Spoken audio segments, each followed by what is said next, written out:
चलिए बच्चों, आज हम लाइसोसोम के बारे में देख रहे थे। What is mean by lysosome? Actually lysosome is single membrane bonded cell organelle है। तो लाइसोसोम जो है वो single membrane bonded cell organelle है। लाइसोसोम को it is also called as suicidal bag of cell। जब सेल अपोप्टोसिस करता है, मतलब प्रोग्राम सेल डेथ, सेल जब खुद से डिसाइड करता है कि डेथ होना है, तब लाइसोसोम हेल्प करते हैं उसकी डेथ पे। ठीक है, ये सबसे ज़्यादा मैक्रोफाज सेल, ये वो सेल होते हैं जो दूसरे सेल को या दूसरे फॉरेन पार्टिकल को इनगल्फ करते हैं। मैक्रोफाज एक्चुअली हमारे इम्यून सिस्टम का एक पार्ट होता है, एक सेल है जो इम्यून सिस्टम का एक पार्ट होता है। साथ ही साथ ये न्यूट्रोफिल में भी ज़्यादा होते हैं। ठीक है, आपको पता है लाइसोसोम कैसे बनते हैं? ये हुआ न्यूक्लियस, न्यूक्लियस से endoplasmic reticulum and then a sac-like structure जिसे हम गोल्जी कहते हैं।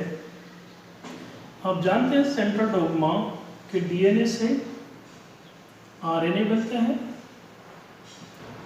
और आरएनए से प्रोटीन फॉर्म होता है और ये प्रोटीन ईआर में जाके फोल्ड होता है और through the vesicle form, vesicle rounded structure जिसके अंदर प्रोटीन पैक होता है।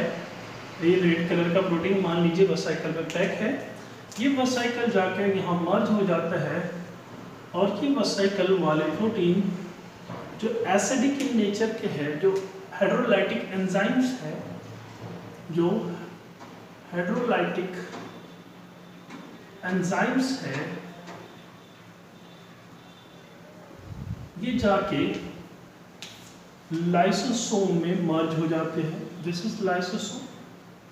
लाइसोसोम के अंदर हाइड्रोलाइटिक एंजाइम आ गए, तो इस प्रकार से लाइसोसोम बनता है कि जितने भी हाइड्रोलाइटिक एंजाइम हैं, ये लाइसोसोम के पास भेजता है Golgi complex. Golgi complex responsible for protein sorting है ना। जो ईआर है, जो एंडोप्लाज्मिक रेटिकुलम है, रफ एंडोप्लाज्मिक रेटिकुलम, ये प्रोटीन फोल्ड करता है एंड गोल्जी बॉडी कह लीजिए या गोल्जी अपरेटस कह लीजिए या गोल्जी कॉम्प्लेक्स या ब्रैकेट्स बॉडी कह लीजिए। ये जो गोल्जी है ये वो हाइड्रोलाइटिक एंजाइम को लाइसोसोम के पास भेजता है। What is mean bye hydrolytic enzymes? Hydrolytic enzyme की अगर बात करें तो ये जो हाइड्रोलाइटिक एंजाइम है जो लाइसोसोम के अंदर भेजे गए हैं गोल्जी से, ये हाइड्रोलाइटिक एंजाइम्स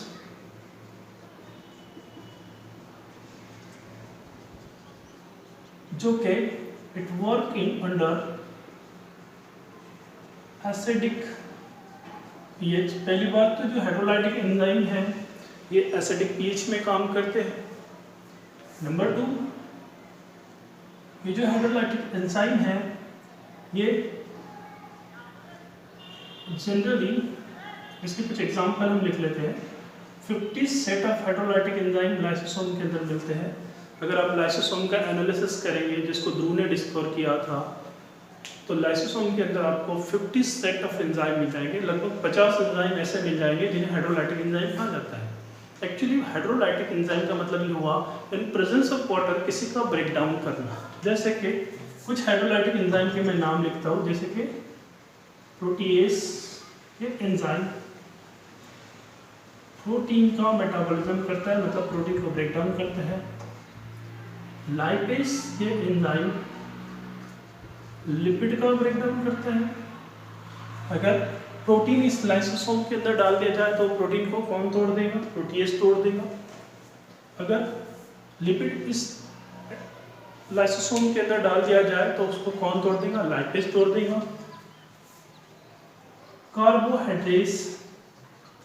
कार्बोहाइड्रेट्स जितना भी कार्बोहाइड्रेट है इसका मेटाबॉलिज्म कर देगा, न्यूक्लियोसाइडेज या न्यूक्लिक एसिड का, मतलब चाहे वो डीएनए हो या आरएनए हो, इसका मेटाबॉलिज्म करेगा, न्यूक्लियोसाइड्स का मेटाबॉलिज्म करेगा, न्यूक्लियोटाइडेज ये न्यूक्लियोटाइड्स का मेटाबॉलिज्म कर देगा। अगर मैं आपको 2 वर्ड में लाइसोसोम का काम समझा दूं तो लाइसोसोम के पास कुछ ऐसे एंजाइम होते हैं जो किसी को भी ब्रेक डाउन कर सकते हैं। Clear? Now this is all about the lysosome. Actually आप देखिए कि जो लाइसोसोम का पीएच होता है वो एसिडिक होता है या बेसिक होता है? जनरली वो एसिडिक इन नेचर का होता है। आप 2 बीकर कंसिडर कर लीजिए, beaker A and beaker B. Beaker A में जो हाइड्रोजन है वो बीकर बी के कंपैरिजन में कम है, मतलब बीकर बी में ज़्यादा हाइड्रोजन है, यहाँ H प्लस आयन ज़्यादा है, यहाँ H प्लस आयन कम है। तो who is the more acidic, A और B? Exactly B is more acidic. जितना H प्लस आयन होगा उतना ज़्यादा वो एसिडिक होगा। इसका मतलब क्या हुआ कि जो लाइसोसोम है इसके अंदर H प्लस आयन बहुत ज़्यादा होता है।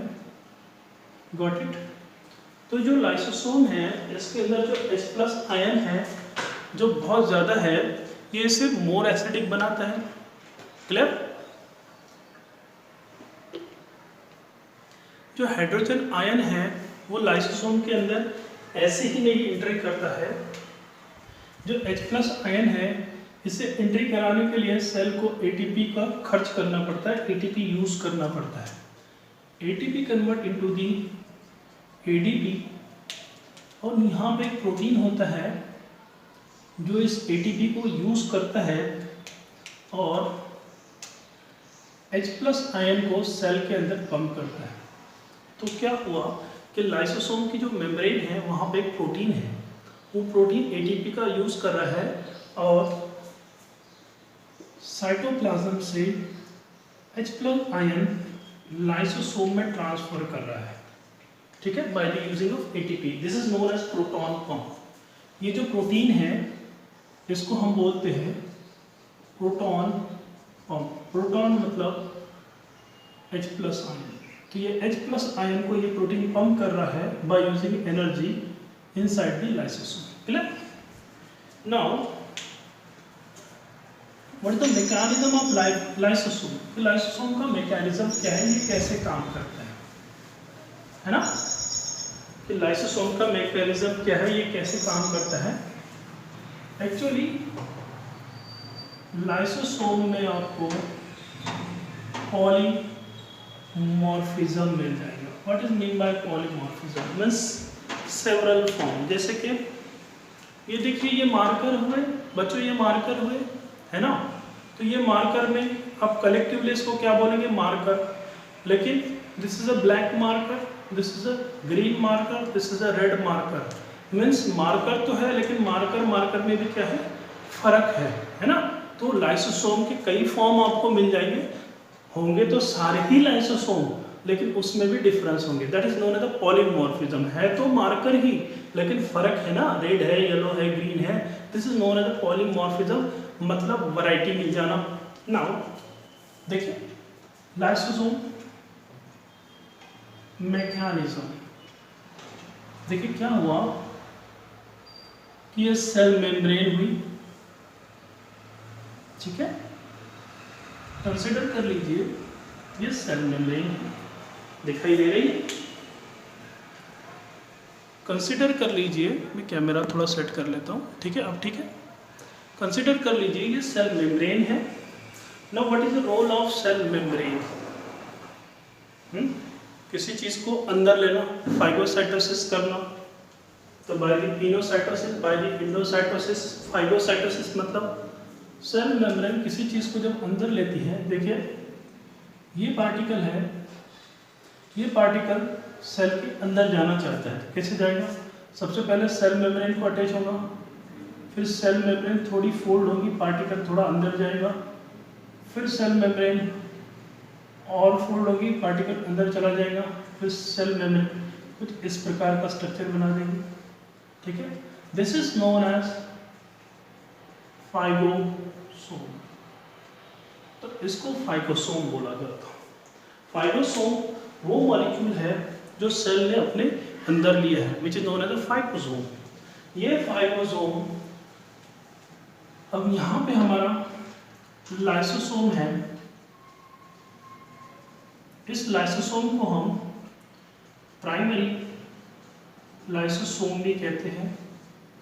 ठीक है, ये लाइसोसोम को हम प्राइमरी लाइसोसोम भी कहते हैं। ये लाइसोसोम के अंदर क्या है, हाइड्रोलाइटिक एंजाइम है।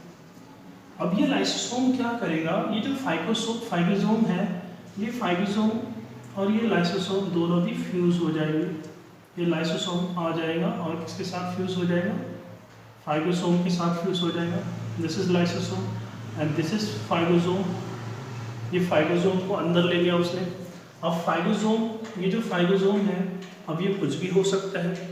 ये जो पार्टिकल है, ये पार्टिकल कुछ भी हो सकता है। ये बैक्टीरिया हो सकता है, ये वायरस हो सकता है, कोई भी पैथोजन हो सकता है, फॉरेन पार्टिकल, कोई भी फॉरेन पार्टिकल हो सकता है जो सेल नहीं चाहता अपने अंदर लेना, लेकिन ये एंट्री कर गया। मान लीजिए बैक्टीरिया है, ये बैक्टीरिया ने एंट्री कर लिया इन द फॉर्म ऑफ फाइगोसोम। ठीक है, फाइगोसोम उसे ही हम कहते हैं, फाइगोसोम हम वही मॉलिक्यूल को कहते हैं जो सेल के अंदर एंट्री कर रहे हैं और वो लाइसोसोम के साथ मिक्स हो रहा है, तभी हम उसे फाइगोसोम कह रहे हैं। अगर कोई मॉलिक्यूल सेल के अंदर एंट्री करता है और वो लाइसोसोम से मिक्स नहीं होता तो हम इसे फाइगोसोम नहीं कहेंगे। Clear clear. अच्छा, what is the name of this process, endocytosis. Endo मतलब अंदर लेना, किसके अंदर लिया गया, सेल के अंदर। कोई भी मॉलिक्यूल जब सेल के अंदर ले लिया जाता है उसे कहते हैं इंडोसाइटोसिस। लेकिन इंडोसाइटोसिस में the molecule should be large, उसकी जो साइज है वो लार्ज होनी चाहिए। अगर बहुत ही छोटा मॉलिक्यूल है, मान लीजिए ये डॉट है, ये बहुत ही छोटा मॉलिक्यूल है, तो सेल इसे ड्रिंक कर लेगा। यूजुअली ये मॉलिक्यूल सेल के अंदर एंट्री कर लेगा।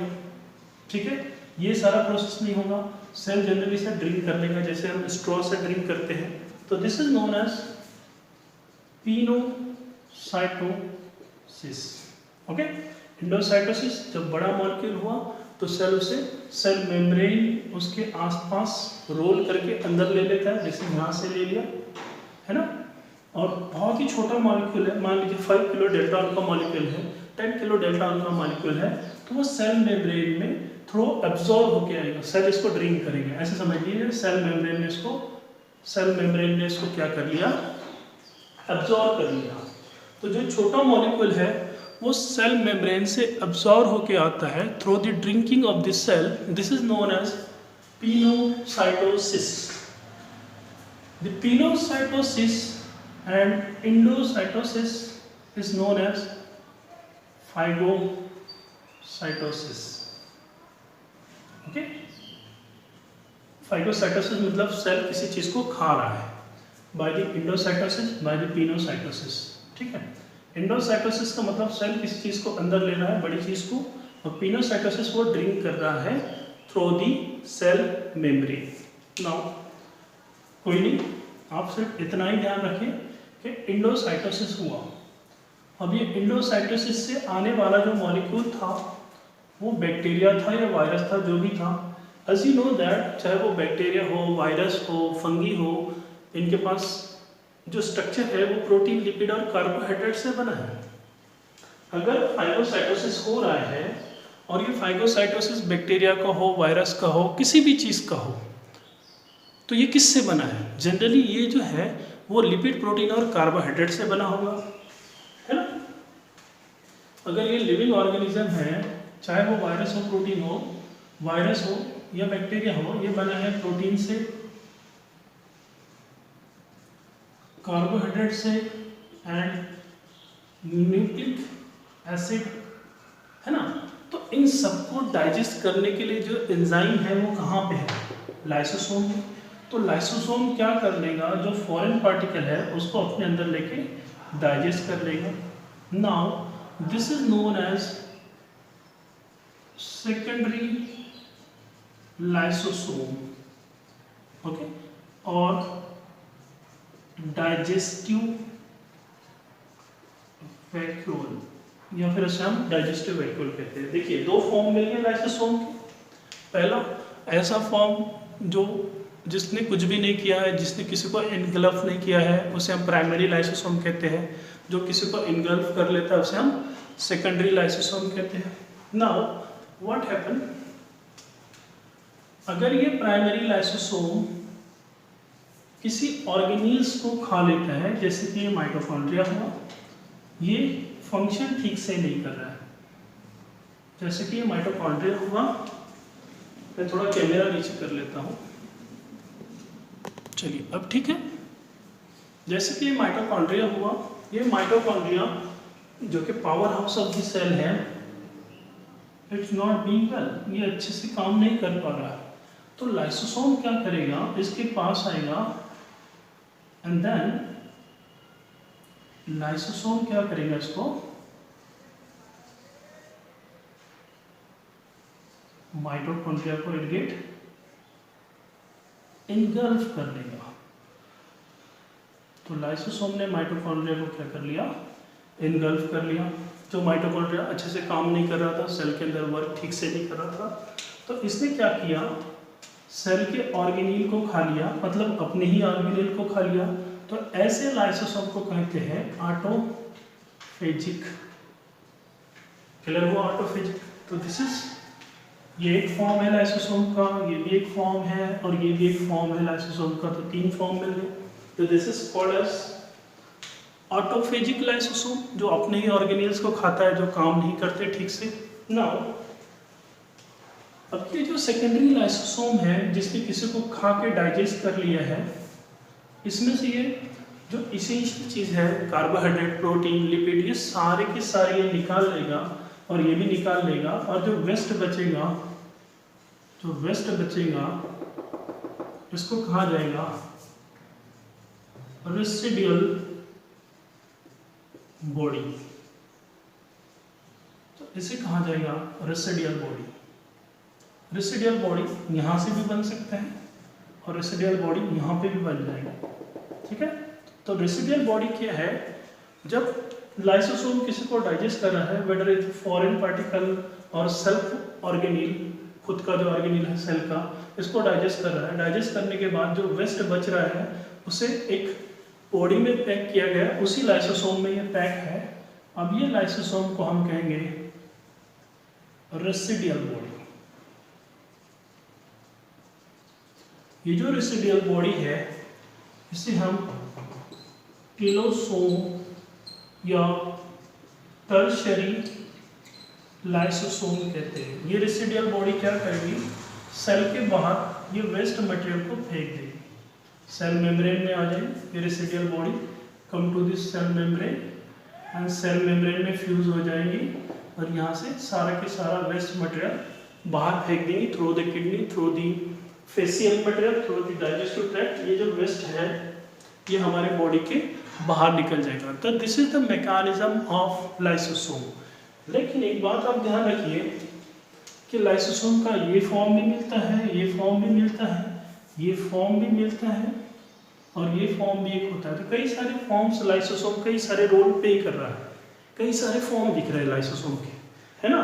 तो this is called polymorphism in lysosome, या पॉलीमॉर्फिज्म ऑफ लाइसोसोम। के लाइसोसोम इंट्रोड्यूस सेवरल फॉर्म्स।